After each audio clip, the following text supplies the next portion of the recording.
Snow White's stepmother trying to literally poison her to death, is that not like the most traumatic thing that has ever happened in her life, probably? So like, don't you think she probably wouldn't want to like wear accessories and clothing and things like that that are a direct reminder of the most traumatic moment of her life? Like, it just seems insane. It's always, they always do the apple on Snow White. I don't get it.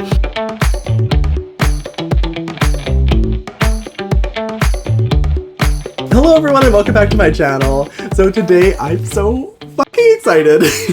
Today we're going to be talking about the CreativeSoul Disney collaboration. I'm so excited about this. So if you are not aware of what this is, so this is a collaboration between Disney and a photography company called CreativeSoul. So these are the portraits. Okay, there's one, that's the other. This is Snow White, by the way. If I didn't mention this one's Snow White. So there's 4 of these dolls. You can probably see some of the other ones behind me. I'm going to unbox them all. CreativeSoul, it's a husband and wife duo. For over a decade, their studio has made it their mission to celebrate youth of color in artistic new ways. Not often seen, they make this vision a reality by adding Afrocentric design elements to their visuals to show the beauty and strength of diversity. The unique doll collection reimagines what a classic princess could look like through a diverse new lens. Each model stands confidently with naturally textured hair, the beautiful African fabrics and jewelry. There's a lot of shine on the box, so with the lights, it's kind of hard to read. Revel in the royal magic and collect each doll in the series. Okay, great. And then also here on the back, they also do have the photo of the actual photographers who are the founders of CreativeSoul. This is really cool. I'm so excited about this. So first and foremost, I always love when any doll line, like the Disney Princess doll line, which we have so many Disney Princess doll lines, adds more diversity that seem to be pretty accessible. So these are not like limited edition dolls, just to clarify.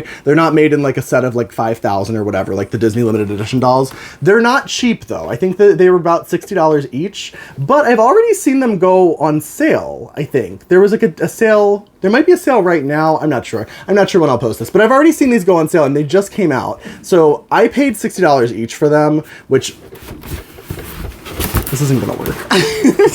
So I paid $60 each for them, but then I realized like if I had bought them today, I would have gotten them for $45 each. So that would have been cool. But anyway, we're gonna go through all of them eventually. Today we're gonna look at Snow White because who better to start with than the original Disney princess. What I like about these dolls, like what I really, really appreciate is that they included the photography from CreativeSoul that each of the dolls is inspired by. So the photography is inspired by the Disney princesses with a twist that makes them more diverse, more Afrocentric, as they say on the back there.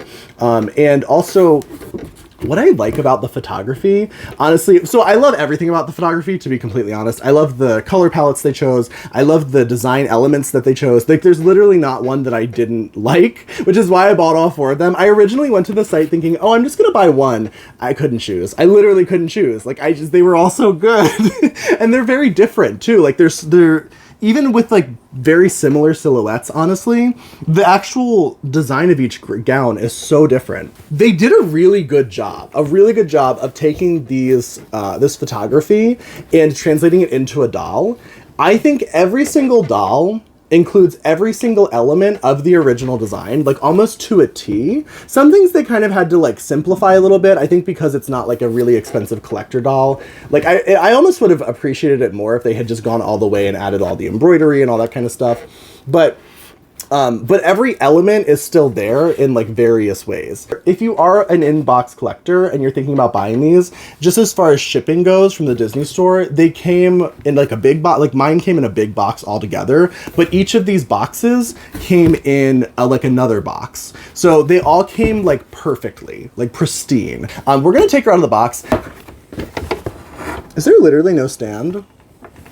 Okay, that's kind of annoying. That's actually really annoying. Do I have a doll stand?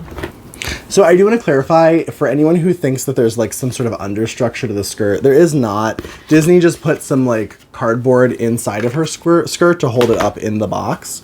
I think that's probably the case for all of them, unfortunately. It would have been nice if they gave her like a real petticoat to hold her dress up a little better. I will probably talk maybe a little bit of shit about the doll. You know how I do. I try to be pretty nice, but sometimes I'm pretty honest. But If you have comments about the doll, totally cool. We're not making comments about like the model though. Like I will comment on the design. We're not criticizing the model who this doll is based on. Okay, just want to make that clear. That's not what's happening here. We're talking about the doll and we're talking about the design. She has hip articulation, and then she has bend and snap knees. They're not very good. They're not very good. They're like really bad. They're not working. They are bend and snap knees though. This one works fine. I don't know why this one doesn't work.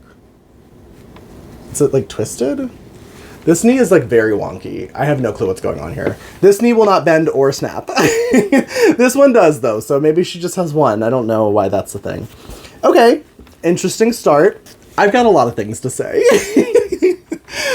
So I do want to say first and foremost, I think this doll is absolutely gorgeous. Like absolutely beautiful. But she's beautiful. Not only is she beautiful, she's unlike anything I have in my Disney doll collection at all. Disney does not usually do this kind of redesign of dolls. If they do any sort of redesign of dolls, it's usually the Disney designer dolls, and the Disney designer dolls are cool. They basically keep the character like as true to the movie as possible as far as ethnicity and hair texture and hair color and all those kinds of things. Like if you get a Disney designer Ariel doll, it's a white lady with red hair, but her outfit will be different. This is the first time I have ever had a doll like this from Disney. I don't know if they've ever done something like this before, but this is so cool. I'm so happy about it. So first off, the design of the outfit is just incredible. Not only is it incredible, I think they did a really good job of matching what they did with the photography, because that's really the goal, right? Is like they did this beautiful photography, so they tried to match it. It's so good. It's so well done. It's like whoever patterned and executed the actual outfit, they did such a good job. It's like the same thing. It's so good. It's like the execution of these outfits is so good. You can see the facial expression is a little bit softer on the doll, but I don't mind that. In fact, I think I actually kind of, it's growing on me. I really kind of wish she had the like stauncher face, I think, but also at the same time, she just looks more like welcoming, which I feel like is probably what they were going for. So that's also cool.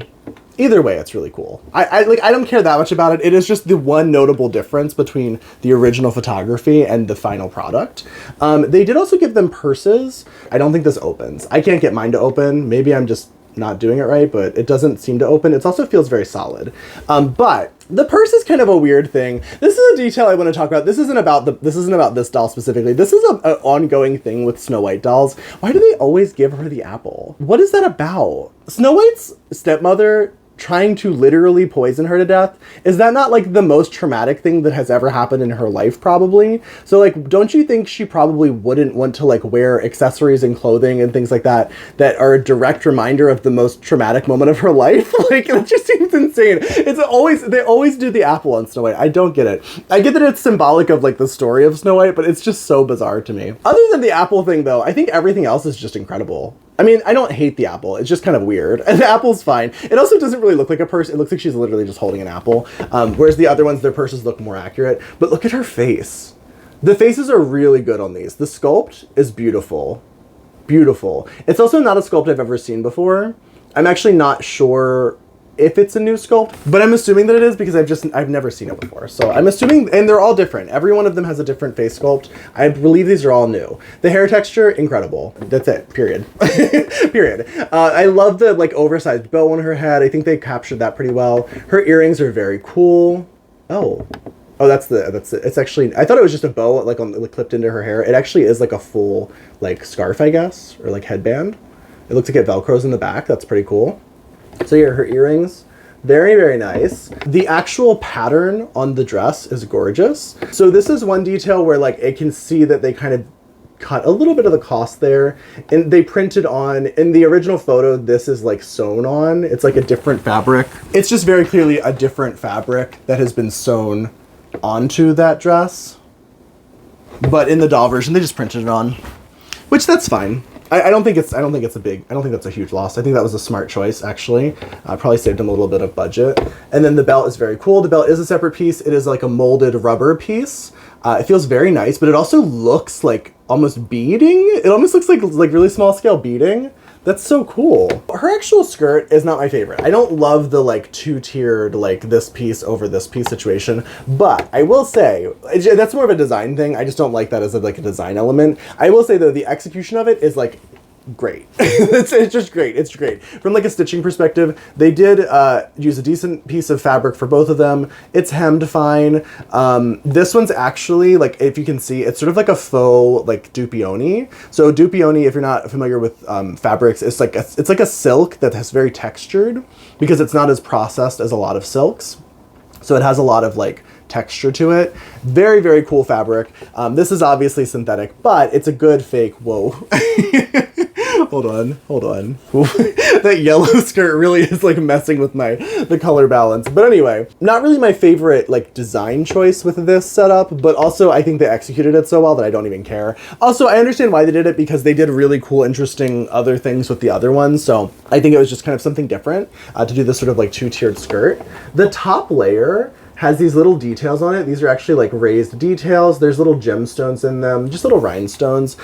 This I like. However, on the original dress, basically there's like the printed fabric and then these little rhinestones, but the printed fabric on the dress doesn't have these little flowers there. So I wonder if they printed them on and then later decided to actually put them in, or if potentially the designer wanted them printed on and then that on top for more texture, and they just didn't put it where the flowers are, which that makes it a little strange because it's like I would have liked it better if this was like right on top of that. I think that just would have looked better, but I don't know. This is a tiny detail. From a distance, you don't think about it. You don't know. It's just like a cool pattern. But that's what I would have done if I could have made that change. Otherwise, though, great. I love the color palette. They kept the original Snow White color palette, the yellow, blue, red, which is the three primary colors. Very cool design element. It's what Snow White had in the original film, I believe. Didn't she? Isn't that how her color palette was? I did want to also note. So this is something that bugs me a little bit because it's just so obviously in the center of her dress. This little piece of trim is so off center. Like, it is so off center. And that drives me crazy. I'm tempted to just like take it off and then stitch it back on in the center. And originally I was like, oh, I thought maybe it's supposed to signify that this is like, I don't know, maybe like a button down kind of dress in the front. Like that's supposed to be where the buttons are, which would be a little bit off center. But no, it's literally supposed to be a piece of trim that goes up the center of her dress. In the original photo, it just goes dead center. That bothers me. And I know that's a little thing. I know that's not going to bother most people. But like to me, if I was making this dress and I f***ed that up so bad, I would remake this. Like I would take it off and do it again. Like genuinely, I would redo that. Like it's so obviously in the wrong place, and it's just dead center in her dress. Like you can't not notice that. So that's my only like real major critique of this doll, honestly. Otherwise, the execution of the sewing is really nice. The darts look really good. Like the actual stitching of the outfit looks really good. It's just the trim is kind of applied poorly. The dress does Velcro in the back. The dress feels like a kind of nice playline dress. Like that's kind of how I would describe this doll. I feel like she's a playline doll, but like very high end. And I originally was like, oh, I feel like she's a collector doll, but the more I like handle her, the more I'm like, I don't know. Let me look at her shoes though. So these are her shoes. She has these beautiful like gold strappy wedge shoes. Very, very pretty. I feel like there's not enough metallic on her to really warrant like the gold shoe, but I guess it's fine. It doesn't bother me. So these dolls don't come with stands. That bothers me. Honestly, that's a big weird thing to exclude. And it's very possible that maybe just Disney just thought like, oh, people are just going to keep them in the box. But to me, the box wasn't nice enough to be like, yeah, I definitely need to keep her in the box. I more so wanted to get her out of the box, honestly. The other thing I wanted to mention, I don't know if I mentioned it, she does have these little like, I don't know if there's a word for these, but they're kind of like little arm bands. I don't know if I mentioned her necklace. Gorgeous. The molded jewelry on these dolls is so good. It's so good. It's really good. Every piece of this doll feels like a new, original, like molded thing that I've never seen before. And that's the case for all four of them. So I guess that's why I don't really mind the price point so much. Sometimes I get a little annoyed when I've bought my like third $100 Ariel doll and it's basically the same doll over and over and over again in a different outfit. This I like a lot more. This I'm more into. I do kind of wish she was a little bit more to the collector level. I am honestly noticing some things that I would expect more in a Playline doll, and $60 isn't like insanely expensive for a Playline doll in this economy today, considering there's been, you know, Rainbow High dolls that are like $130 now, which is just absolutely nuts. But I guess those are supposed to be collector dolls. I don't know. I don't know anymore what classifies a doll as collector and what classifies it as Playline. And I feel like these companies don't know either. I feel like we're all just kind of like making it up at this point, because like it really does feel like there's no rhyme or reason to the pricing or whether something's collector or whether something's Playline anymore. It feels like there used to be set things that a collector doll had, and that's just not the case anymore. So I don't know. Very cool that they not only did textured hair for each of them, but they did different textures of hair, because that is something that is really lacking in the diversity of most doll lines, is that there's very few hair textures represented in your average doll line. So I'm very happy that they did that. That is always a good thing. So I'm so happy that these dolls exist. I'm so happy that I have them. So I can't wait to unbox the rest of them. Anyway, so please like, comment, subscribe. I really appreciate it. It really helps me out a lot. And also, thank you guys so much for watching. Bye-bye.